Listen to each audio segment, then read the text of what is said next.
title of this mini podcast is, What is Suffering?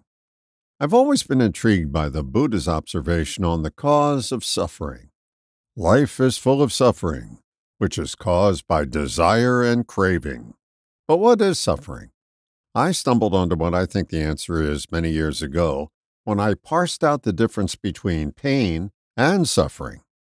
I think I was reading a legal thriller at the time, perhaps a John Grisham novel.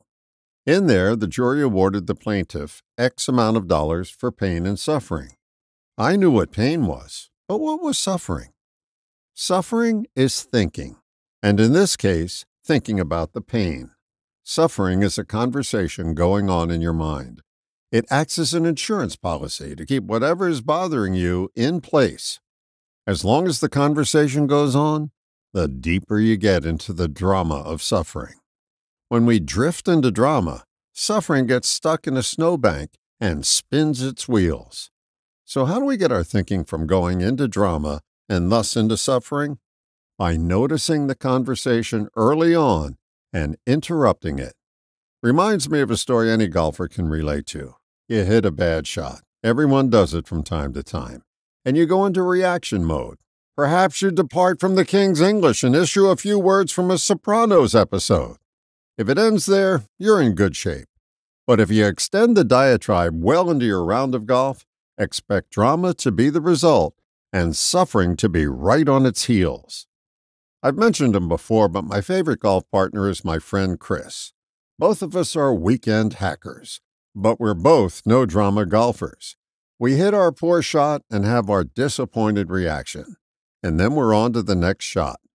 Some folks I've played with have more dramatic reactions. They hit the ball into the woods or the water, and their litany goes something like this.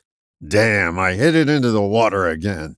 Those golfing lessons aren't paying off. I must not be practicing enough. Oh, I'm such a lousy golfer. I don't know why I keep playing this game. I suck so bad. Well, this suffering can go on for many holes, and even for a whole round and beyond if you let it. But if you interrupt your thinking by noticing it, you create a space in your mind for less dramatic thoughts to enter, ones that are conducive for a more peaceful round of golf or any endeavor you're engaged in. Drama will ensue by continuing the conversation in your mind, and suffering is the endless byproduct. End your suffering by ending the conversation.